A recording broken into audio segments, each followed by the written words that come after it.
Hi everyone and welcome to my channel. So ayan, today may panibago na naman tayong vlog. And for today's video guys, yung aking gagawin ay mag-share ako sa inyo ng product na makakatulong para mapaganda and mapabushi yung ating brows and para maging malinis tignan.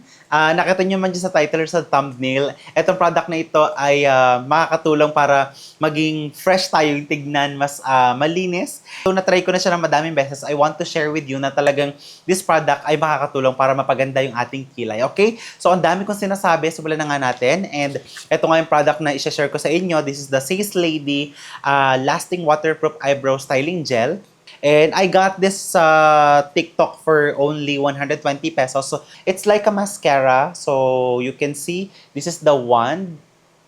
Gagamitin natin siya ngayon, guys. Papakita ko sa inyo kung paano siya mag-perform sa brows. As you can see, yung kilay ko, hindi siya ganun makapal. Nilinis ko lang tong gilid na ito. Tapos, honestly, yung kilay ko, pag malayo talaga, hindi siya kita. As in, para siyang putol. Tapos, sobrang nipis pa. So, that is why I found the product and gamitin na nga natin siya. Ang dami kong daming sinasabi. So, papakita ko sa inyo kung paano siya mag-perform. So, lagyan ko muna itong side na to para makita nyo yung kabilang side. Kasi nga, para may before and after tayo. So, sabi ko nga sa inyo, para siyang mascara. Ilagay lang natin siyang ganyan. So, lagay ko lang siyang ganyan. Para hindi siya magbuo-buo, ganito nyo guys yan. Pero ako kasi gusto ko mas makapal. So, ang ginagawa ko guys, pina-first coat ko muna yan. So, ayan kita nyo yung difference niya.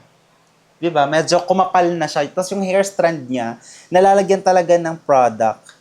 Tapos hindi siya OA at hindi din siya overwhelming. So, ganyan lang guys. Lagay niya lang na ganyan para lang kayo naglalagay ng mascara sa inyong kilay.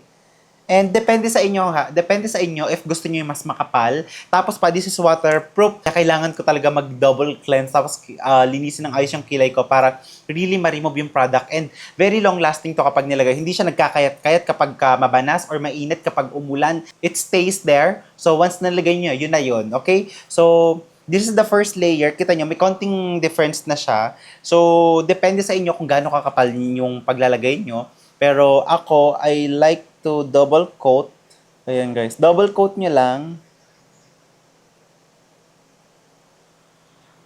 That's it. So, tingnan yung kilay ko guys.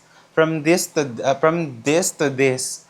So, laki ng difference niya. Ito, alam niyo yung feeling na may product sa kilay niyo, pero hindi siya mabigat sa kilay.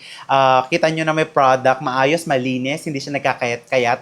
And kita niyo naman yung before and after. So, kita niyo guys. So yan, depende sa inyo kung gaano kakapal, kung gaano kadami yung product na ilalagay nyo. And mabilis lang siyang matuyo. So, hindi na siya nagkakayat-kayat. Diba? Wala. Okay, so next naman, lagyan natin tong kabila. So, ganun ko lang siya ina-apply, guys. Depende sa inyo kung paano siya ilalagay. Hindi naman siya nagkakayat-kayat. Lalabas kasi ako, guys, kaya nagkilay na din ako. So, yeah, ganun lang siya kabilis, ganun lang siya kadaling i-apply, ganun lang siya diba? Kita nyo, guys, nakaka-fresh siya. Parang, hindi ko na kailangan maglagay ng mga pencil or mga anything. I just use the product para mas makapal tignan yung hair strand. And I have to clean it lang. Tapos, yun na, okay na. Yeah, if you're looking for a product that will help para malinis, mapaganda ang kilay nyo, makumapal yung hair strand, babae, lalaki, pwede nyo itong gamitin. And if you're interested, andun sa description box, ilalagay ko na lang. And yeah, ang ganda ng kilay ko. Hindi siya heavy, hindi din siya malagkit, and hindi siya nakakapanot ng kilay. Kapag hilamusan nyo lang siya ng ayos, and you're good to go. So yeah, you're good to go and I am good to go. So inayos ko lang kasi nga lalabas ako. So yan guys, and I hope you like this. Yun nga, kung interested kayo, andun sa description box yung link ng product. Okay? So yeah, that's all guys, and thank you so much for watching. Yun ang kilay ko. Yeah, bye-bye.